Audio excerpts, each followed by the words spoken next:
विद्यार्थी मित्रांनो, आपण पाठीमागच्या तासाला सहकार आयुक्त व निबंधकाचे अधिकार पाहिले. त्यामध्ये आपण सहकारी संस्थांची नोंदणी करणे, पोटनियमांना मान्यता देणे, अभिलेख जतन करणे, नोंदणी रद्द करणे, सभासदत्व देणे, सभांचे आयोजन करणे, हिशेब तपासणीची नियुक्ती करणे, सहकारी संस्थांचे विलिनीकरण करणे, संस्थांचे वर्गीकरण करणे आणि न्यायनिवाडा करणे असे अधिकार आपण पाहिले. त्यानंतर मी सांगितलं होतं पाठीमागच्या तासाला की जबाबदाऱ्या आपल्याला अभ्यासक्रमातून वगळण्यात आलेल्या आहेत, तसं पुस्तकामध्ये नमूद करा. हे प्रकरण इथं संपलेलं सुद्धा आहे. खाली फरक स्पष्ट करा दिलेले आहेत पहा.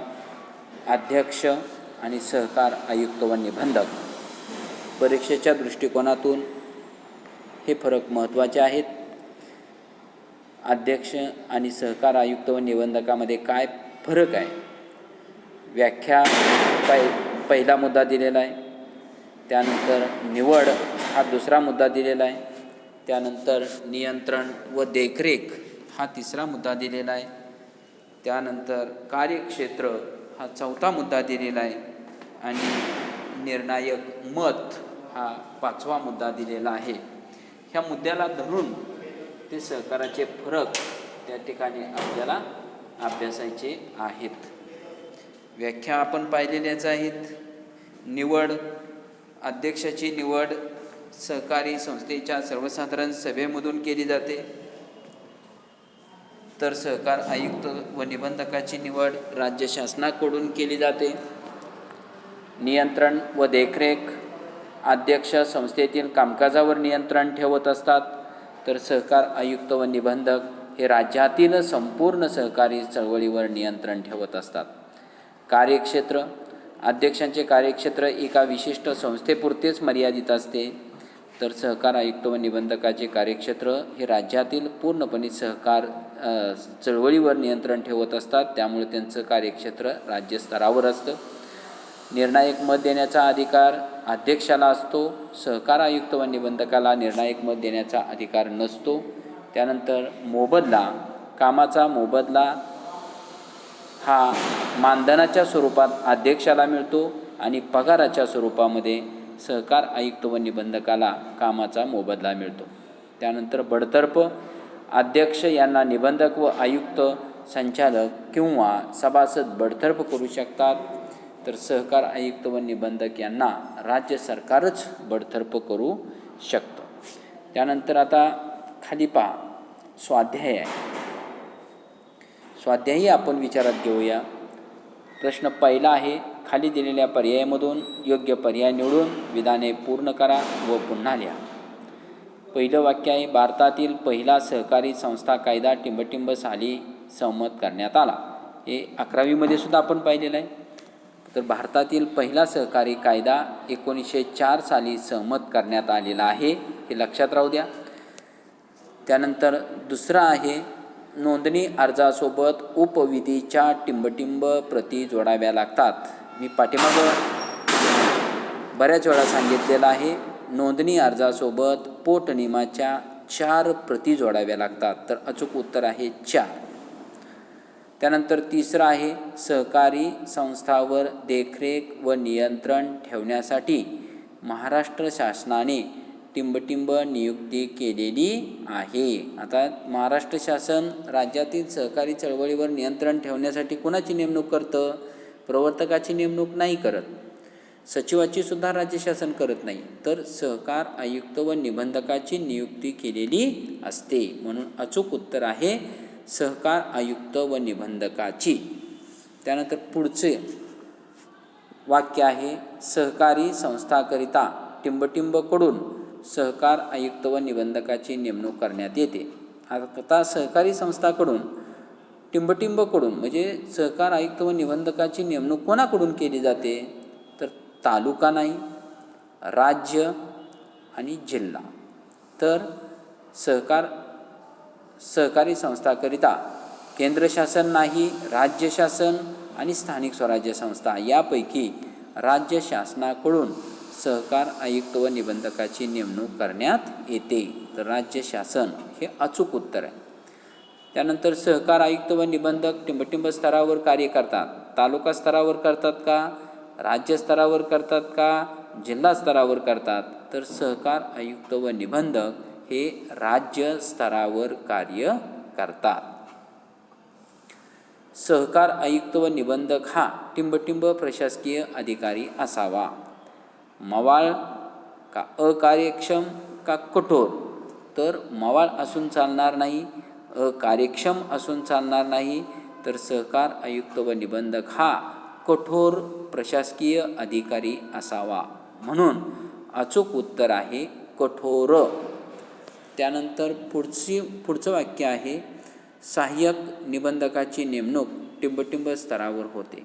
आता सहाय्यक निबंधकाची नेमणूक कोणत्या स्तरावर होते? तालुका स्तरावर होते का विभागीय स्तरावर होते का राज्य स्तरावर होते? तर आपण आता थोडंसं वरती जाऊया. आपण एक प्रशासकीय रचना पाहिलेली आहे. बघा, प्रशासकीय रचनामध्ये प्रत्येकाचं कार्यक्षेत्र सांगितलेलं आहे. आता सहाय्यक निबंधक असं विचारलेलं आहे, बरोबर आहे का? आता सहाय्यक निबंधक कुठल्या स्तरावर कार्य करतो? तर ह्या का सहाय्यक निबंधक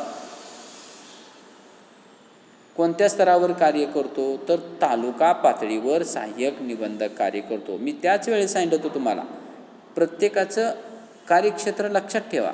सहकार आयुक्त व निबंधक म्हटलं की राज्यस्तर, विभागीय सहनिबंधक म्हटलं की विभागीय स्तर, जिल्हा उपनिबंधक म्हटलं की जिल्हा स्तर आणि सहाय्यक निबंधक म्हटलं की तालुका स्तर. मग ह्याचं अचूक उत्तर काय आहे? तालुका स्तर ह्याचं अचूक उत्तर आहे.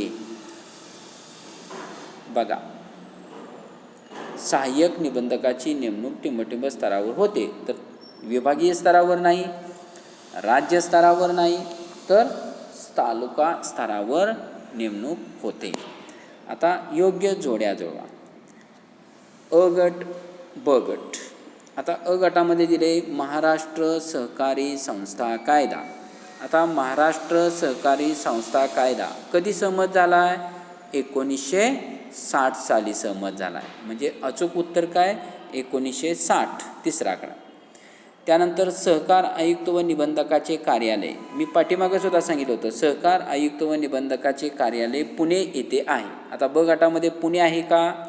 तर 9 नंबरला पुणे आहे, म्हणजे अचूक उत्तर पुणे. त्यानंतर तिसरा जिल्हा उपनिबंधक. आता जिल्हा उपनिबंधक कोणत्या स्तरावर कार्य करतो? तर तो राज्य स्तरावर करत नाही, तालुका स्तरावर करत नाही, तर तो जिल्हा स्तरावर करतो. म्हणून त्याचं उत्तर 7 नंबरचं आहे, जिल्हा स्तर. त्यानंतर सहकारी क्षेत्राचे नेतृत्व करणे.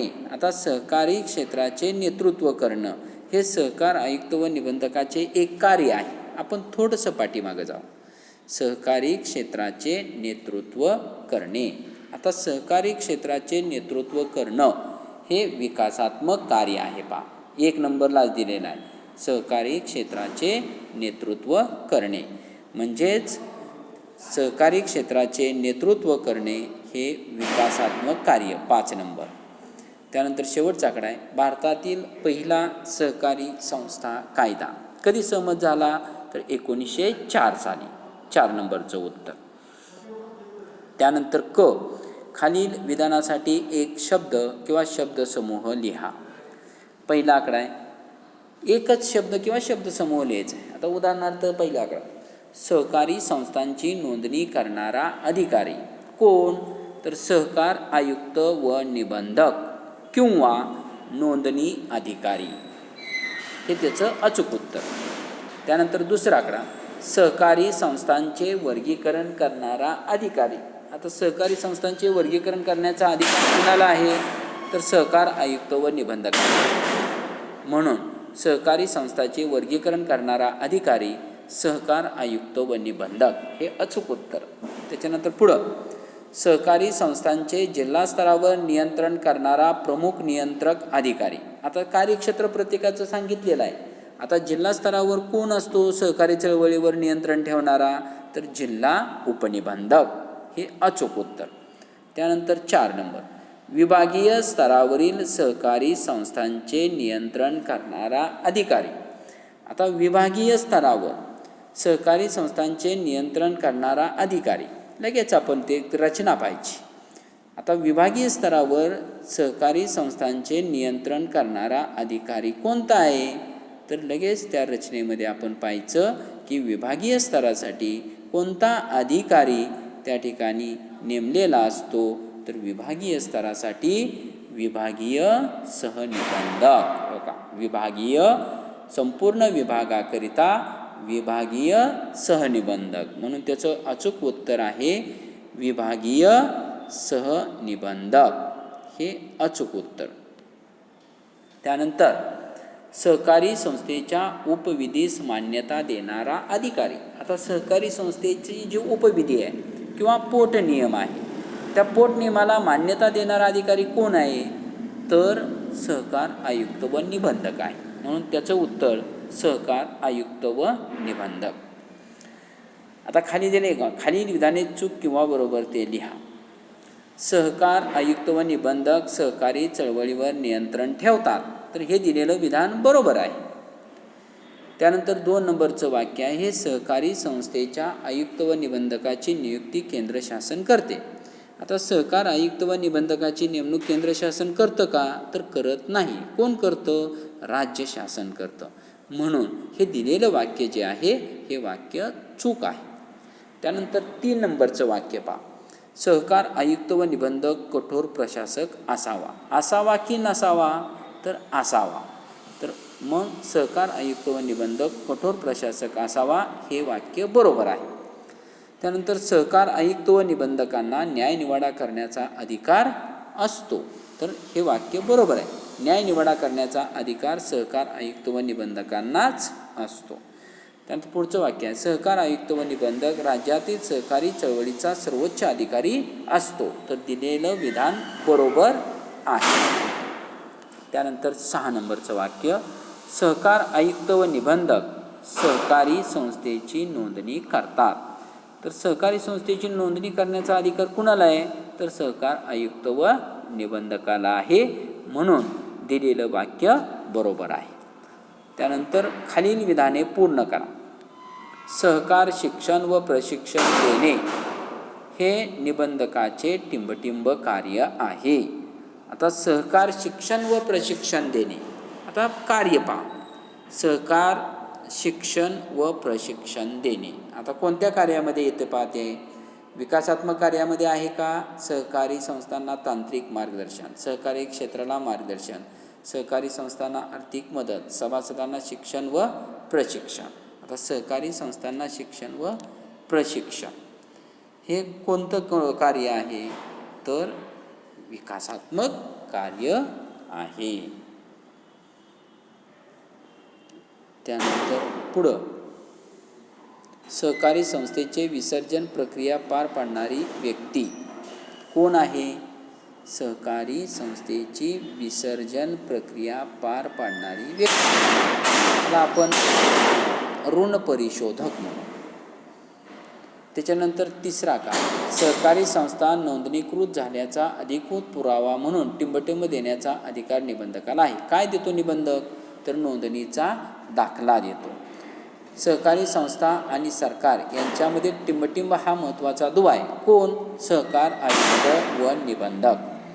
भारतातील दुसरा सहकारी कायदा टिंबटिंब साली सहमत झाला 1912 साली, आणि नोंदणी अर्जासोबत उपविधीच्या टिंबटिंब प्रती जोडाव्या लागतात, 4 प्रती जोडाव्या लागतात. असं परत एका वाक्यात उत्तरे द्या आहे, अचूक पर्याय निवडायचा आहे. एका बाजूला दिले सहकार आयुक्त व निबंधक डॅश डॅश, 2 नंबरला दिले डॅश डॅश सहकार आयुक्त व निबंधक कार्यालय. उदाहरणार्थ कार्यालय कुठं आहे, तर पुणे येथे. त्यानंतर महाराष्ट्र सहकारी संस्था कायदा कधी सहमत झाला, 1960 साली झाला. त्यानंतर 4 नंबरला जिल्हा उपनिबंधक, जिल्हा स्तर, भारतातील पहिला सहकारी कायदा कधी झाला, 1904. तर आता पहिल्याचं उत्तर सहकार आयुक्त व निबंधक कुठं आहे कार्यालय, पुणे येथे आहे, तर पहिल्याचं उत्तर पुणे. आता दुसऱ्याचं टिंबटिंब सहकार आयुक्त व निबंधक कार्यालय कुठं आहे? पुणे येथे आहे. असं त्यानंतर परत खालील संज्ञा स्पष्ट करा.